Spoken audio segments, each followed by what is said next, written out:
What's up? Welcome to another edition of the Assistant Coaches Lounge here on the Chatted Up Sports Podcast Network. I'm your humble host, Greg Larnard. I am the hitting coach for the University of North Alabama Lions in the softball program. Happy to bring you another fantastic conversation on the way. On this episode, we are going to talk to a first-time collegiate college coach. She has spent many a years as a former travel ball wizard who's known for her abilities to develop not only players, but people as well. She's got an infectious energy. She brings a passion to help build foundations, cultivate confidence, and create competitive environments wherever she goes. And this is her first season at NAIA School Ave Maria in Florida as an assistant softball coach. Put your hands together for Tiara Towe. What's up, Tiara? How are you?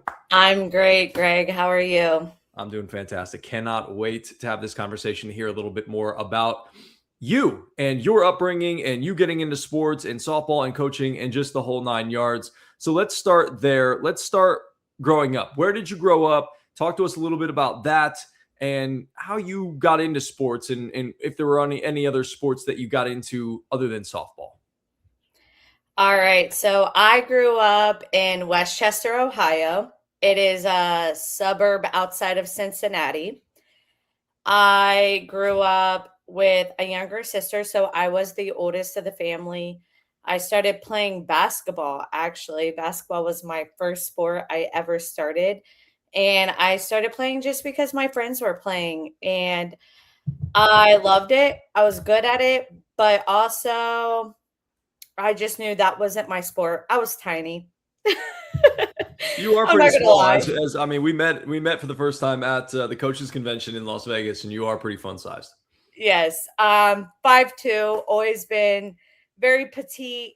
So basketball, I knew I kind of really wasn't going anywhere with that. And then it was actually out in the yard with my dad growing up. And my parents I grew up with my parents playing slow pitch ball. Mm-hmm. So I was always at the softball fields with them.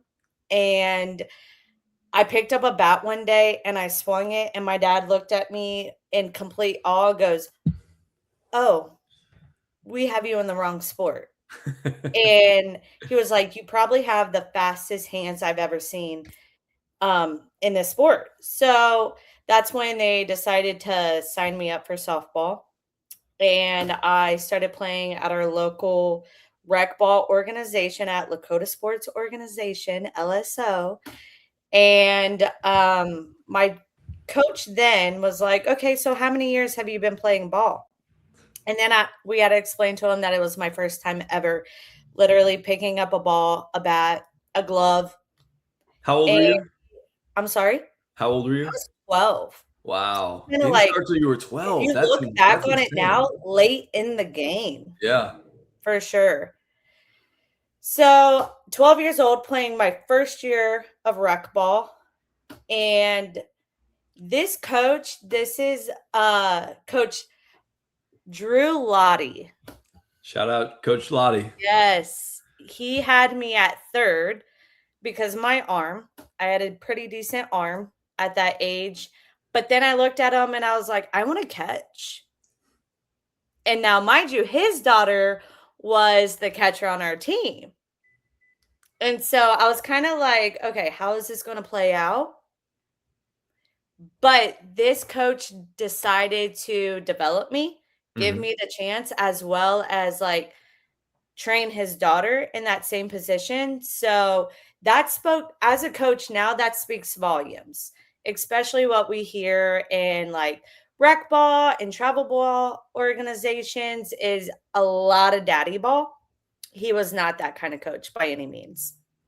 And so what was, well, I guess, no, I don't want to interject real quick. What's awesome about that is that as somebody who coached travel ball, you probably have seen that many a times, much like I have, in terms of like, in that situation, what would happen would be generally if you were playing, on a team that had, a dad as a coach and they had kind of subscribed to the daddy ball notion of the whole thing, would have been you express interest in catching. His daughter already plays there. Say, Not really sure that's the position for you, turned you away from it. You don't ever get a chance to play there, develop there, and then ultimately it doesn't end up working out. Maybe you're not as good as you ended up being because a coach kind of turned you away from a position that ultimately was supposed to be for you. So shout out to Coach Lottie for, I don't want to say swallowing his pride, but it's tough when you've got a daughter in that position. But that just, again, like you said, speaks volumes to the coach that he is and his mindset that he had.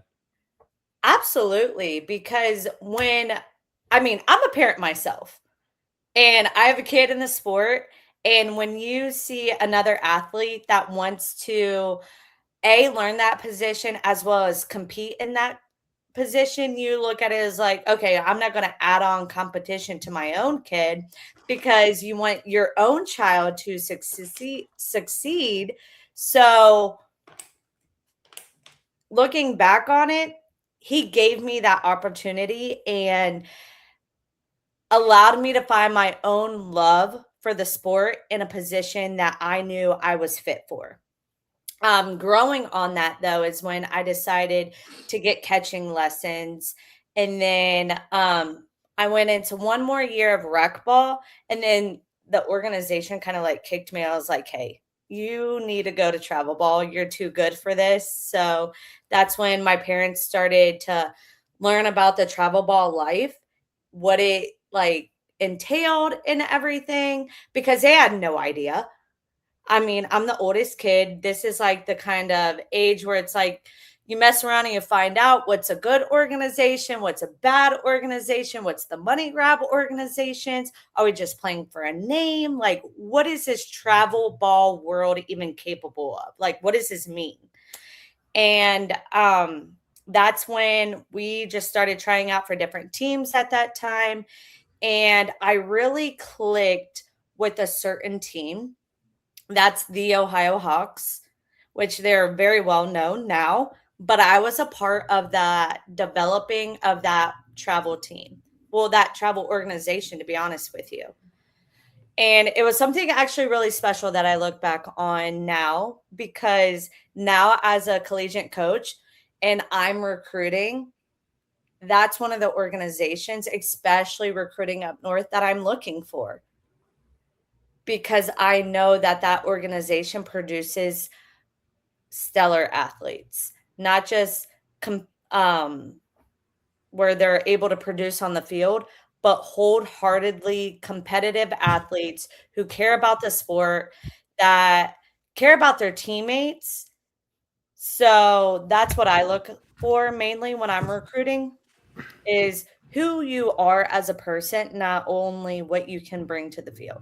Yeah, that's so huge. And just kind of going back to your travel ball, rec ball experience and getting into the game sort of late. It's funny because you're sitting there and you're talking about how you didn't start until you were 12 years old. And I'm thinking in my mind, like, dang, like nowadays kids start travel ball at like 8 years old. So like Yes, 8U. You see travel ball 8U teams, and it blows my mind because I'm like, it's coach coach pitch. pitch? Yeah, like what do we need a travel ball team for a coach pitch? Let's play rec ball. Let's get the kids out there. Let's see what they have. Let's let them play. And then when we get to 10U, when it's like regular kid pitch, okay, now we can start developing some travel teams and things like that. Like the coach pitch should be like all rec ball. Let them kind of do their thing and figure it out and whatnot. Like, Learn the sport, learn the game, yeah. understand the game, understand the IQ of the game before we try to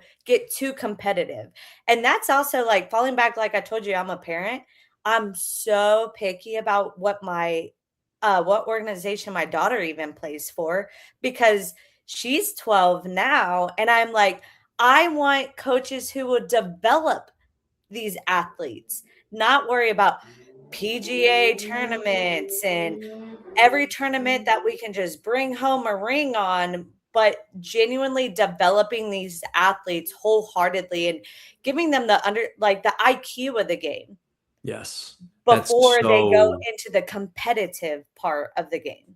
so underrated. And I think you hit the nail on the head there. As somebody who ran a travel ball organization myself in Chattanooga, you see a lot of these parents that are just looking for, hey, the big name and the, hey, who we're going to go win tournaments. And that's all they really care about a lot of the times is how many rings their kid can stack up. Like, it doesn't matter at 11U. Oh, it does. Who cares?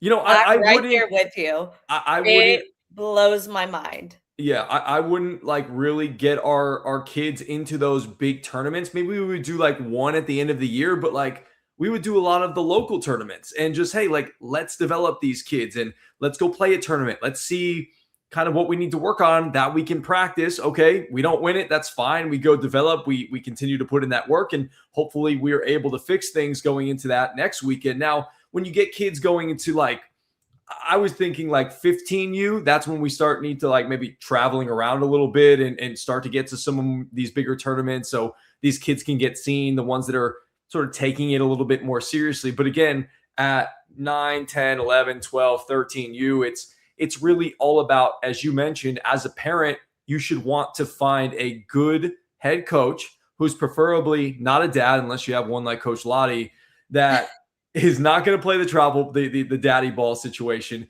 is going to really understands the sport, knows the sport, and is going to allow the kids to play different positions so they can develop in different ways. And again, not only on the field, but off the field as well. For sure. And that's why I think a lot of these travel ball coaches at a young age kind of fail to realize is they're ring chasing over here and trying to win these tournaments, but they're not allowing their athletes to understand failure and feel what it feels to fail and how to overcome that failure. Because especially when I'm out recruiting and I'm watching these athletes at 16U, 18U, I don't care how many bombs you hit. I'm looking at how you're responding to that strikeout. How are you handling failure right there on the field? But if you're over here at the age of 10, 12, 13, 14 years old, and you've never experienced that yet, you're not going to know how to respond to it. No, So, handling how are we supposed to expect you to respond accordingly at the age of 15, 16, 17, or even when you get into college? I mean, don't get me wrong, I have some freshmen that don't even know how it feels to fail. And we will set them up on purpose, knowing they'll fail, expecting them to fail, just to see how they'll respond to it, and then coach them through that. That's the big thing. And I remember when I was coaching travel ball, and it was 13U at the time, and you travel ball is expensive now, and everybody obviously wants to go out there and they want to play. And I remember towards the end of my time coaching there, before I got this job at North Alabama, for one of our last big tournaments, I played our best 9. And I said, hey, I'm going to play my best 9. I'm going to go out there. I'm going to try to win this thing. And there was a lot of upheaval about, oh my gosh, how are we not playing everybody? And then there's finger pointing in the stands of like, oh, your kid made a mistake. My kid wouldn't do that. He's not even playing, blah, blah, blah. And it's just, you're right. It's really important to be able to handle failure. And I'm sure you recognize this, where you are as well. But for us, it's like you've got freshmen that come in and they're used to being the best on their travel ball team, they're best on their school ball team. And then they come here and they're just sort of one of many. And if they don't get a chance to play right away, they don't know how to handle, one, not playing, and two, failing when they get limited opportunities, and then persevering through that. As you mentioned, it's the opportunity to coach them through that. That's so important to that development aspect. And I'm not saying like they're not playing, on travel ball, but it is good to just sort of maybe not play sometimes, and just so you can experience that. I had a conversation with one of my players the other day, and we were talking about her going through an injury and being forced to sit out and just watch. Mm-hmm. And she said, like, a lot of these other freshmen and people, when they come, they're like, hey, I'm disappointed when I don't play because I'm so used to playing. She said, I have a unique perspective on that because I have had to sit out and not play. So I understand what that's like. And I understand what the importance is of trying to find ways to help our team be successful, whether that's cheering, whether that's, maybe as a pinch hitter, whether that's, being in the bullpen and being a bullpen catcher. There are so many other ways that you can help your team while you continue to work and wait for your chance to have an impact on the field. I agree 100% because when I hear the words coming from athletes as great team player, and I'm like, but do you know what that means when you're not playing? Because that's the part that speaks volume about what kind of athlete that you have on your roster right there. Yep. So, yeah, going back to that, it's just kind of like, now I will say the times have completely changed. Of over back when I played, even what my younger sister, she is 4 years younger than I am, and she played the sport as well. She was a pitcher. She started her career at UMSL, University of St. Louis, Missouri, and then transferred to Cincinnati Christian, and then transferred again to St. St. Thomas, I think, in Northern Kentucky. Yep. And she finished out her collegiate years there. Just watching through her experience compared to mine was very different as well. And so it's like, I kind of take different bits and pieces and place them all together to develop my own coaching strategies. Because the way that I was coached a long time ago is not the same way that I could ever coach kids nowadays. It's just the different generations that you also have to adapt to their learning abilities and player by player as well. Because what one player needs is completely different than what another player needs as well. So when you talk about it being different, how coaches coach now versus how you were coached, can you describe to us how you were coached and what that looked like? So I will say from travel ball to school ball were two completely different coaching techniques. My school ball coach was very old school. As she's trying to find the right words to describe it. Yeah. Very old school. And so when you say old school, that means like, does that mean like being very difficult, like hard on you guys, yelling, discipline? What does that look like or entail? So I say old school as like, this was back in like 2009. So this is when around my area, school travel ball started getting really big and very popular for more athletes in school ball to also be playing travel ball as well. He was not familiar with that by any means. So we would have like open hitting on Sundays. Mm-hmm. For school ball, well, that's also, and it wasn't during that lapse of time where you couldn't practice or play with your travel ball team, because this would be like early January. And I think that cutoff was like the beginning of February or like middle of February, somewhere around that time. I do not remember, to be honest with you, but it was still where I could still be with my travel ball team. Yeah. But if you wanted to go and get your swings in with school ball, you could. That was also an option. Well, I would always skip out on school ball because I knew I was getting better instruction from my travel ball team. Because also, like, my travel ball team, our hitting instructor was Crystal Bustos and Howard Carrier. So it's like, why would you not have the best of the best hitting instructors in your corner instead of going and just hitting with girls in your school ball who could barely hit a ball off a tee? Yeah. And so he would hold that against the travel ball kids. And now, mind you, we're like the younger class. And so he'd be like, oh, well, this isn't a priority to you. And it's like, well, I hate to break it to you, coach, but no, school ball is not at this time. It's like one of those things where just like getting the reps in because everybody else is getting the reps and we can't play travel ball right now. Yeah. And so that was like the old school mentality that I talk about. And he was very like upperclassmen will play over underclassmen. It didn't matter kind of where your skill level was. And it was fun. It was a fun thing to experience, especially because my school ball team actually did end up going to state my sophomore year. And there was a fun situation that we actually came into. Which was? So we could not hit this pitcher that we were facing. And I got to travel with the team because I was a bullpen catcher at the time. I was a sophomore. And I went up there and I did my job. And while I'm sitting right next to my head coach, while the rest of the team's out in the field, and I'm calling every single pitch that this pitcher's pitching. And he's like, "How do you know what she's pitching?" I said, "Well, that's my travel ball pitcher."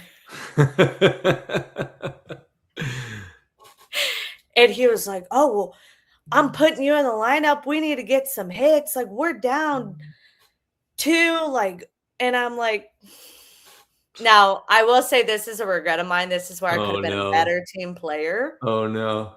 And I was selfish. I was like, "No, I'm okay, coach." Like, yeah. So definitely learned from my younger choices in life. I was very selfish then because I was bitter. I'm not gonna lie, I was very bitter. Yeah. But you live and you learn. And I actually chose after that season not to go back and play school ball. I ran track instead to stay in shape for summer ball, because also that's where I started getting educated more of where I was going to get the exposure, and obviously like coaches who actually genuinely saw my value and what I brought to the team. And I also had hard conversations with other coaches within our organization. And I also grew as an athlete, as well as knowing like my choices when I was back in school ball were not what was best for the team, and how I could produce as an athlete of making better choices as for the team and not only good choices for myself. That was a hard pill to swallow. I can imagine. I can imagine that was. What was the biggest thing that you took from that situation that you've been able to apply to the rest of your life and to you as a coach now? Simply saying is it's okay to put everybody else's needs before yours, and to learn through the process of that. As in, so like coaching, I get the opportunity to explain to my athletes, hey, listen, I get what it feels to be that selfish athlete. But especially where we are now and what you've worked so hard to get to, as in playing ball in college, it's not just about you anymore. As in, like, coming up, it kind of is about you. Yep. And making sure you're getting exposed and being seen by these other collegiate coaches, but also it's about what you bring to the table. And that also just goes to show who you are as a young woman, of how you get in certain places in your life. It's what you're going to be remembered by at the end of the day and how you made others feel. I tell my girls all the time, yes, you're here to get a degree. I said, but I will tell you this. It's not about what you know in life. It's about who you know in life and that impact that you put on people. So if you're this snob that nobody likes, that just chippers away at everybody, they're going to remember that. Or you can be remembered by the leader, the person who always was picking up somebody else when somebody else is falling, even when you were falling yourself. I said, that is controlling the controllables. Absolutely. That's so impactful, so important for young people to hear nowadays, especially. So I love that you're doing that and spreading that message for sure. Let's go back to your playing time for just a second here before we get fully immersed into you getting into coaching. But you stopped playing high school ball. You focused on travel ball. Talk to me a little bit about how that process was. going into travel ball, and then kind of getting recruited and going through that process, it potentially playing at the next level? Okay. So I truly had one of the best travel ball coaches out there. This is Mr. Derek Jacobs. And when I say he was one of the best travel ball coaches, because not only was he a coach, but he was also a father figure to me, which is very important because I actually was going through a very hard time myself personally at that time. My parents got a divorce, and at this time, my sister was also playing travel ball. So my dad traveled with my sister. My mom would travel with me when it came to the weekends. And I did not have a good relationship with my own father. And that's where Derek stepped up. He was not only just a phenomenal coach, but he was also a dad to me. He told me what I needed to hear, not what I wanted to hear, which spoke like volumes and actually really truly helped define who I became into my later years in life. And but he was also very understanding and never told me what I needed to feel, always allowed me to feel what I wanted to feel, but then gave me understanding and clearance on that later on. So, going through travel ball, it got to a point where it was recruiting time. You had to send out the emails. And now back then, we didn't have Game Changer to send out our clips Nope. on. It was simply emailing coaches and our parents out there with a good old recorder. Camcorder. Yep, Camcorder. camcorder. I was like, what do you even call that? I don't even Yeah, know I know. today's of it anymore. And you had to make a CD Yeah. and mail it to coaches and or upload it and email it to them, like all the whole 9 yards. And my parents were going through that phase. And then a little switch of events happened. I got pregnant, and I then decided, because the coach that I was playing for at the time gave me a couple of choices in life, and I chose to raise my daughter. Mhm. So I moved back home, and I chose to have the support of my mother and my sister. So Even though you were how old were you at this point? Where were I you? was 19. Okay, so you were in college? No, I Okay. broke off at that point. I had her August of 2013. And I made a hard decision to no longer play ball anymore Mhm. and focus on being a mom. And it was a hard decision. It was a very hard decision because ball was all I knew at that time. And I switched roles and became a mom and had my daughter, and she was the biggest blessing I've ever had. And so we had her, and now she'll be 13 in August. Crazy. And when I tell you, she would be a better ball player than I ever was. It is genuinely in her blood. It kind of scares me sometimes because it's so natural and it's so fun to watch at the same time. But yeah, I became a mom and kind of took a different path and raised her, went into the medical field. And that was a good 10 years until a previous coach of mine, previous coach of my sister's asked her to take over the travel ball team for him. And then she asked me to coach with her. And this was Cincy Doom travel ball organization in Cincinnati. Wow. That's what pulled me back into coaching. Okay, so when you had your daughter and you made the decision to step away from softball to raise her, kind of getting into the medical field, doing your thing kind of away from the game, while you were doing all of that, did you ever have that pull to kind of like want to get back in? Did you think like, hey, like it would be fun to get into coaching? I really understood the game at a different level, especially being a catcher. Like that's basically a coach on the field. So did that ever kind of occur to you as an option, or did it not occur until your sister gave you the opportunity when she asked you to help coach? Absolutely not. If you were to ask me, what are we in 2016? Okay, so if you were to ask me 12 years ago if I ever saw myself coaching this sport again, I would tell you absolutely not. Because when I decided to not play ball anymore, it was almost like a really bad breakup. It was like the thing that I loved the most and that I knew I was so good at, I had to tell no. And I'm going to try another path of life. So it was like a really bad breakup. And I still had that love for the sport. And I knew what I was good at and what I've trained for so many years.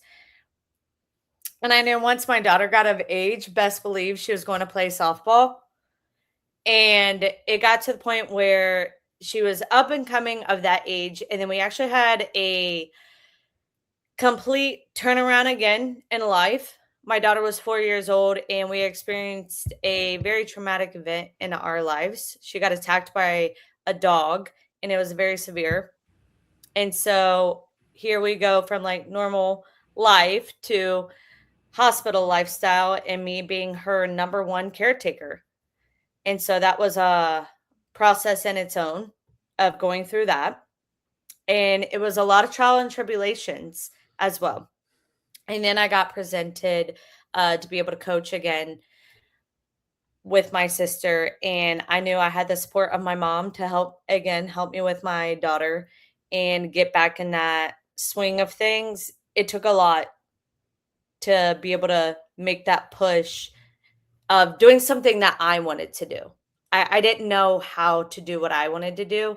I knew always how to take care of her and care for her, especially after everything that she had went through. But taking that leap of, again, selfishness, what I thought it was at that time, was something that I needed to do for myself. And So when so it, that's what got me back into full-time coaching, was with my sister. Okay, so when you got the opportunity to start coaching with your sister, was there a resiliency? Did you feel like, oh, I'm not really sure I really want to do this? Or was it more of like a, okay, no, I'm really excited. I know you mentioned kind of getting back to something that you loved, but it's something that you really hadn't done before. It Right. was something that was different, but you get the opportunity to work with your sister, which has got to be a cool thing. It seemed like you guys had a good relationship. So talk to me a little bit about when she asked you what the feelings were like and how you responded to that. So I was kind of like half and half. I didn't know the amount of time commitment that I would have to put into it, as well as like, okay, if I'm going to do this, like, these kids need to understand, like, have the respect for this game, because I did share so much passion for the game. As in, like, I'm not going to sit here and like try to coach these kids and make them love the sport the same way I do, but I can guide them and instruct them on certain things. And that was actually the biggest learning curve that I had coaching my first year. And now, mind you, like, bring it back a little bit. Amrielle, that's my daughter's name. She started playing t-ball and like the younger age, and I was coaching those Yeah. teams. So I've coached all the way from 8-year-olds to now 24-year-olds. Um, and it's like teaching them the sport and then going into travel ball. That first year of travel ball was brutal. It was brutal because one thing that obviously as an athlete that I never understood that I had to deal with is parents. Oh yeah, the dreaded P word. Oh yeah. Y'all are the So worst that was sometimes. a tough thing to deal with, because of like where parents think that their kids are compared to where the coach knows where they're at or thinks that they're at. That was hard. Yeah, it's got to But be. it also I take every single season that I've coached any kind of ball as a learning experience. As in, at the end of that season, you have to have that reflection time of what could you have done better as a coach, what things you did really good at, what things that you struggled in, and learn to adapt, because every season should not be copy and paste when it comes to your coaching techniques. So I take a self reflection myself of like, okay, what went really well and what do I need to continue doing? And what did not work well at all that I need to change myself? And my biggest thing was how I talk to the athletes my first year. Explain. As in, I needed to listen more than instruct. I needed to understand where they were coming from and why they were producing the way they were instead of constant instruction. So when I took that step back and allowed my athletes to sit there and talk to me and walk me through their process, I was actually able to understand them way better. So now as a coach, now I'm the pitching coach at Ave Maria. And when we're in a bullpen, you can ask any of my pitchers this. I'll be like, what did you feel? Yeah. Because I want them to walk me through what they felt, even when I'm working with our hitters and they take a wonky swing. What did you feel? Because I want your body to feel it. And then you walk me through what you need to do. And then I'm there to either confirm to mine or instruct. So Yeah. that's where my like coaching strategy and technique has kind of changed over the years, but listening to them of what they need and then adapting player by player. I think that's so important what you just said there. And I've used this from coaching, doing lessons, travel ball to now the college aged girls. It's sort of like I always equate it to when you're in school and if you're in a math class, let's say, and you ask a question about a problem and the teacher just gives you the answer, are you actually learning? Yeah. No, you're not actually learning. So like what you're saying is so true of you have to allow the athletes to struggle and to say, okay, why am I struggling? Ask the question, okay, what went wrong? What do I need to change? I think so often the problem is that athletes nowadays get so robotic into what they're doing and they don't even think about, okay, what am I actually doing? And if I take a bad swing, let me take a second to figure out, okay, well, why was that a bad swing? What happened on the swing? Where did the ball go? Whatever it may be. Same thing with pitching. Hey, I let it go in a certain spot and it was too high or too low or it curved too much, not enough, whatever it may be. So there's always this process that going through the athlete and doing exactly what you say you do is so really important. And everybody wants to, hey, I want to fix your problem. I want to do this. I want to do that. Like you said, just step back and listen and ask questions and allow them to help, themselves solve the problem. And then, like you said, you either confirm like what they're saying or say, you know what, I saw something differently. Here's what I saw. And then here's how we make an adjustment. For sure. It's not about giving them the answer, but working them through to get to the answer. Yes. 100%. So you're in travel ball. Let's go back to that for a second. You're in travel ball. You're coaching with your sister. How long do you actually coach with your sister? Do you coach with her the entire time you're in travel ball? And talk to me. Okay. So that's one thing about my sister and I is we are extremely close. Fun fact. She will be moving down here in August, down to South Florida. Let's go. But not a lot of people know that. So shh. Well, that's going to be a be little secret. I know. Going to be I know. That's I kind of got hesitant there for a second, but yeah, the cat's out of the bag. She is moving down here to Florida to be closer with family. Like I said, me, my mom, and my sister are very tight together. We've gone through life and things together, shoulder by shoulder, hand by hand. So yes, it was me and my sister. My sister was the head coach, and I was always the assistant coach, as in I was her right-hand man. She made the decisions and I backed her or I help her make the decisions throughout coaching travel ball. And we ran a pretty good team together. As in, sometimes we'd have to be good cop and bad cop. And we evened each other out very well through that process as well. But I also learned a lot from her, and she learned a lot from me. And just going through it together and being able to talk about it after and have that like debrief or that little recap after, whether it be a weekend of tournaments or practice, whatever it may be. And then also we were big on feedback from our girls of like, what do you need out of this? Because especially when they get to a certain age, it's like things can get extremely repetitive. But also, I'm big on bringing it back down to the basics, because if we don't get the basics right, we're not going to get anything else right. So, just pretty much listening to what they needed and adapting and molding things upon that is what made our team as successful as it was. I saw a clip Montana Fouts made not too long ago, and she was talking pitching, and she was talking about, hey, probably talking to a younger group of girls, saying, hey, if you're a pitcher and you can't spot up a fastball here.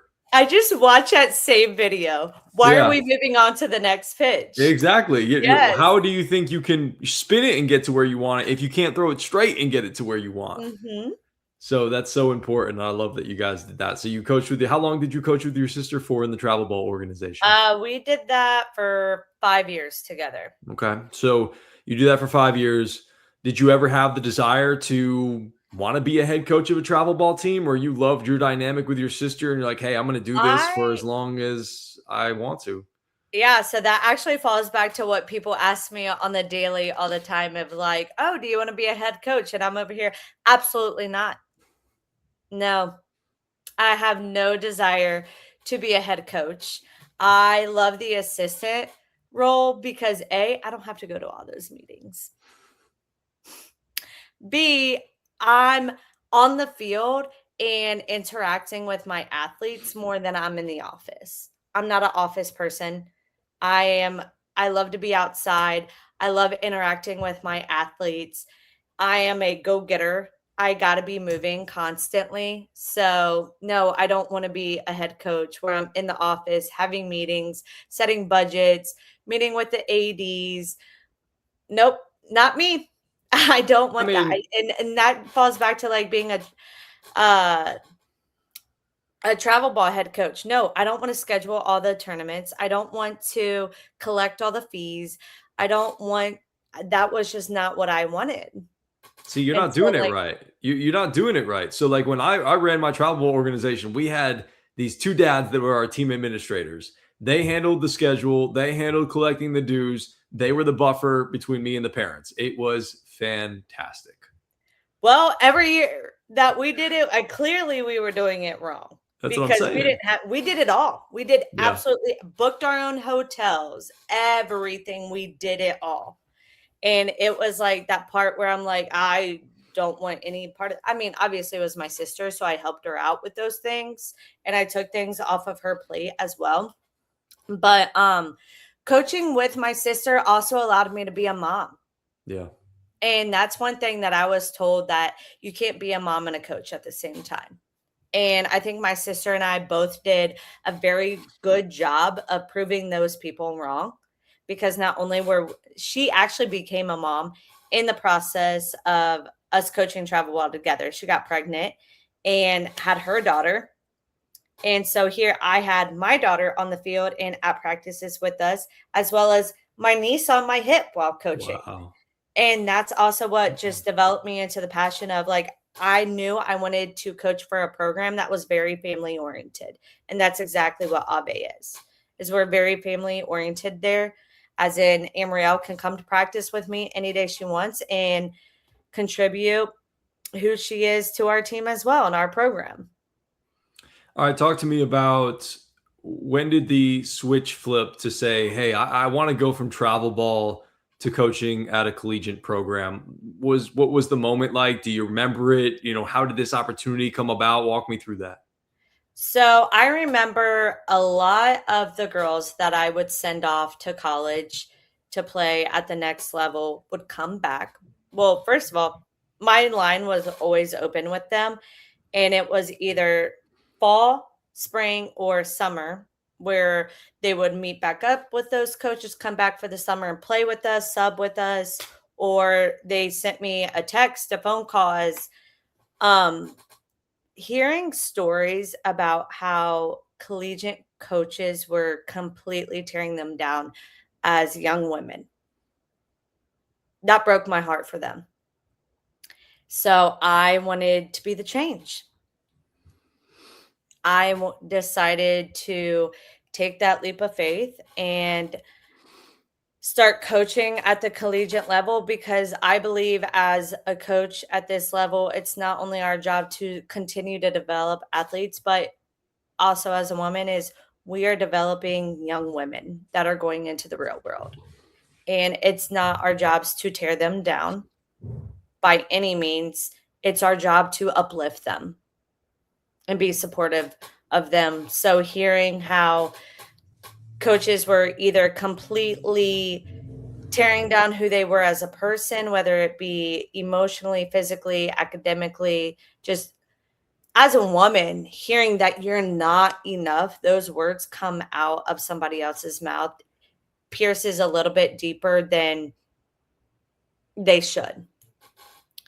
But coming back and uplifting athletes, as in this, first of all, this sport should never and can never define who you are as a young woman, but mold you into the woman that you will become. So that's when I decided to be the change and take that leap and coach at the collegiate level. So I started applying to schools in Florida because I wanted to get out of Ohio. Let me not even lie. Yeah, I don't blame you. My sister lived there for a while. Especially in the winters, it's miserable. Oh, it's brutal. Yeah. So I started applying schools down in Florida, and I had a couple callbacks, but once I got on the phone with Trinity and we started talking about Ave's program and her vision for the program and my vision, everything just kind of meshed well together. And I met her when on campus, fell in love with the campus, absolutely gorgeous campus. And then met the team, and I knew I was home. I knew I was exactly where I needed to be at that time. That's amazing. Getting that opportunity, never having any collegiate softball experience from Yeah. playing to coaching, just coaching travel ball and being able to go right into that paid position as a pitching coach. Now, why did you decide to go pitching coach instead of maybe a hitting coach? Because you were a position player when you played. Obviously, as a catcher, you could kind of go both ways. Like I've talked to people on this show, a guy from Lindenwood, University of Lindenwood, where he was a bullpen catcher in softball programs, and that's how he learned about pitching in softball. And he's now That's a pitching exactly coach. what it is. We got to see where pitchers messed up every single pitch Yeah. as catchers. But my sister was also a pitcher. So it's like I caught her lessons. I caught so many lessons. And then being in those pitchers' pitching lessons, you pick up on what their pitching instructors are teaching. And then you learn things while watching your pitcher. And that's one thing I'll tell people all the time is like, I have 5 pitchers right now. They all pitch differently, every last one of them. But I will also tell people I'm not a pitching instructor, I'm a pitching coach. Mhm. As in, I will develop you mentally, physically, and athletically to produce on the mound that you need to for our team. Mhm. As in, I'm not here to teach you how to throw a different pitch, but I'm here to teach you how to dominate the mound, attack the zone, and trust me of when I know what I need to call against a certain batter due to I can read a swing very well. So it's like, okay, this is a pitch we need for this. And just, I also work with my pitchers and catchers on their IQ of understanding a batter's swing and what they would call on a certain count or a certain batter based upon their swing or where their feet are in the box or all the different aspects it comes to calling pitches as well.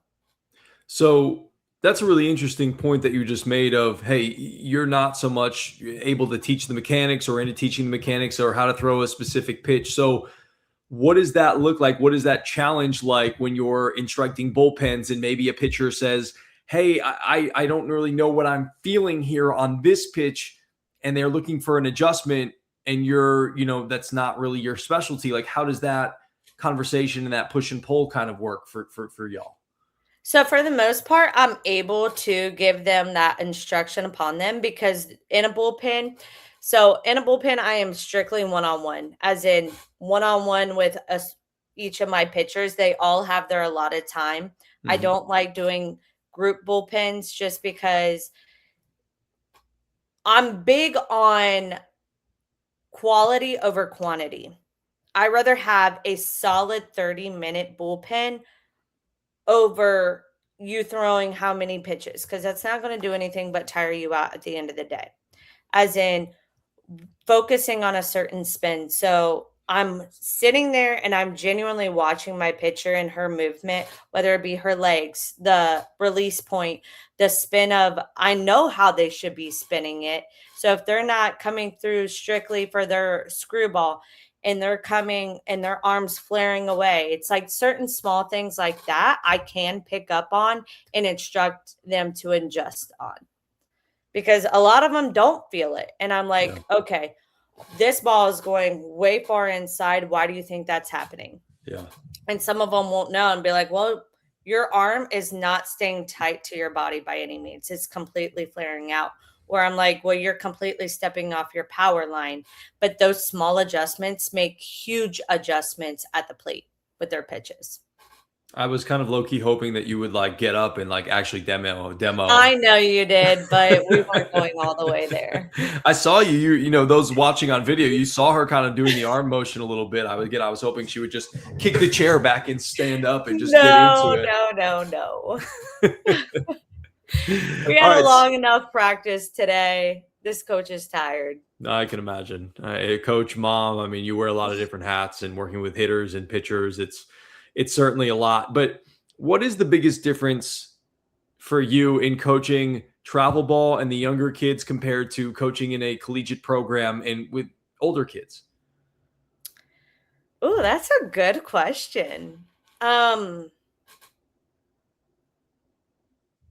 I would have to say is like, obviously coaching travel ball, all the kids are kind of trying to get to the same end point, and their end point is getting to college and playing at the next level.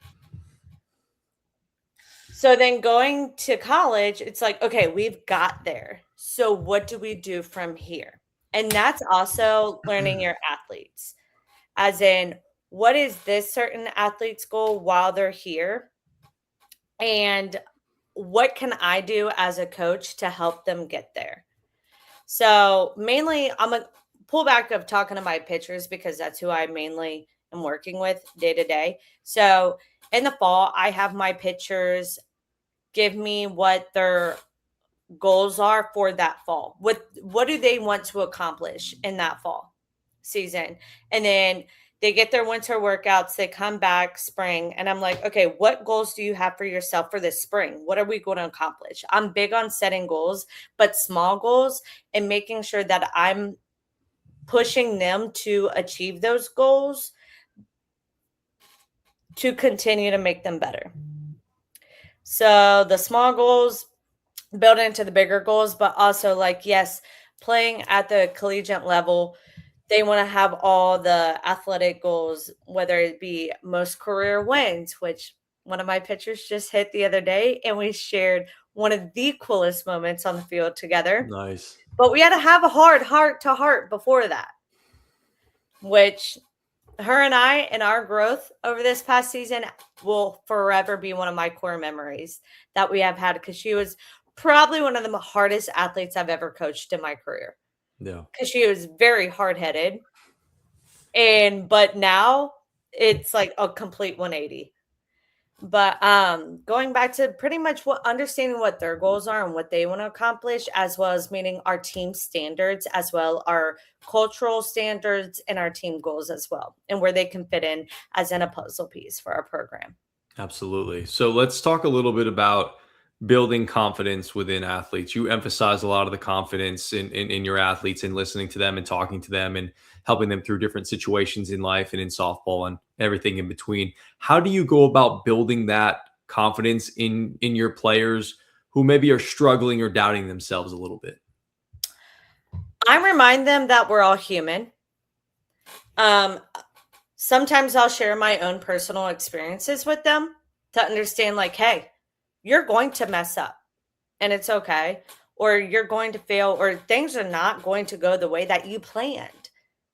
But it's how you react to those and how you adjust moving forward, which defines who you are as a person and as an athlete at the end of the day. As yes, you didn't plan for any of this to happen. As in one of my athletes who just tore ACL at the beginning of the season, nobody plans for that to happen. But she has handled this injury with such grace and is still contributing to her team and cheering for them on and doing what she can as a teammate for our team right now, which speaks volume about the young woman that she is developing into. So it's like I kind of teach them that, like, hey, listen, you can experience this one thing and you can either give up, lay down, and let it define you, or you can write your own ending. That's a So great that's kind of where I sentiment. come back on that one. Yeah, that's a really great sentiment. I love that. I've got a couple more for you. And when it comes to coaching and when it comes to your career, where do you hope coaching takes you? Like where do you want this platform to take you, this career to take you now that you're on this career path and you're coaching collegiately now? So back when I was in the medical field, I always knew that I wanted to help people and that my true God, like calling from God, was to help people. And I thought that was going into the medical field. Well, I was wrong. I hated it there. Not a fan. Good at it, but not a fan Yeah. until I got into coaching. And that's when I was full time in the medical field. And then I went part time and then I went PRN just so I could make myself more available for coaching, doing lessons, and having that one on one time with athletes. And that's where I knew that my true calling was to help people, is to help student athletes and to build into them and to plant my seeds in them. So I would say going further, as long as I am building into young women and helping them shape into godly women and pushing them to be the best version of themselves and finding their true calling in lives and sharing my own experiences with them to help them just grow, then that's where I'm happy. I don't need a certain title. I don't need a coach at a certain level, but just loving them and supporting them through their process is where I'm completely content and happy with. That's amazing. All right, one of my favorite questions to ask of anybody who comes on this show is, what would some advice be? I know you're still kind of young in this industry and this is your first season, but if you had some advice for a younger coach that's maybe getting into travel ball or, you know, for the first time getting into collegiate ball like you are, talk to me a little bit about the advice that you would give them getting into coaching. First things first, take the risk. Completely take the risk. Um, and then lean on other coaches. So one thing that I thought was very intimidating at first was like meeting all these coaches. I've been doing this for years, but when I tell you, some of my best friends now are other collegiate coaches, and where we can talk on the daily, talk about our programs. Like, hey, I'm struggling in this aspect. Like, can you help me? Lean on other coaches in different programs, and don't be afraid to ask them questions and get a better understanding, because we all have different aspects of the game. But knowing that you have friends that will lead you and guide you is very important and very special. I know for me that I have, and I love it. Great advice. Tiara, let's finish things off with some rapid fire fun questions. They might pertain to softball, they might not. Are you ready? All right, let's do it. Okay. So, are you coffee or energy drink on game day?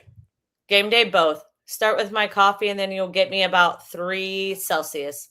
Oh my gosh. That's a lot of caffeine, girl. I have ADHD. I can't help it. Damn. All right, what's our go-to energy drink? Celsius. Oh, that's right. You said Celsius. Sorry. Favorite post-game meal? Post-game meal? I know it's not Chipotle. I am so Chipotle'd out this season. Whew. I would have to say Fresh Kitchen, though. Okay, I've never had Fresh Kitchen. Well, come down to Florida. There we go. What is the walk-up song if you had one as a coach? What would your walk-up song be?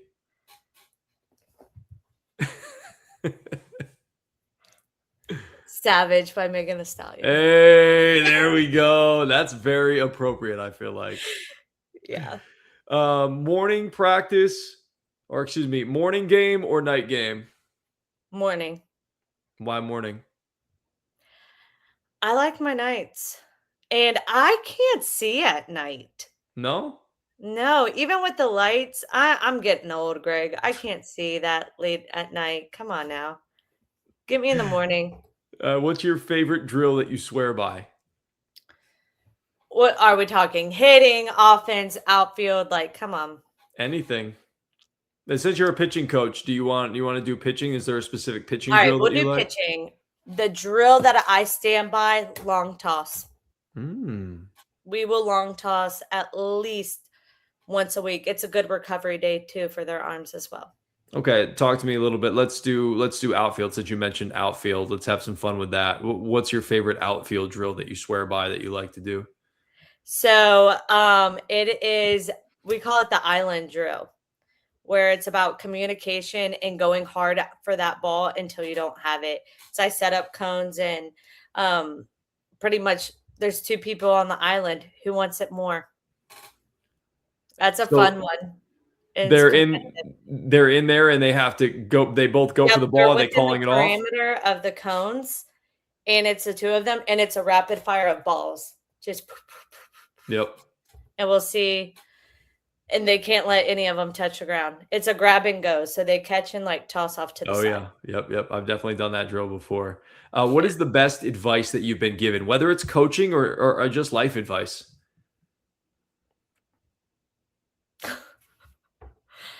I know, putting you on the spot. Never be afraid to be you. Don't water yourself down for anybody. Anybody or anything.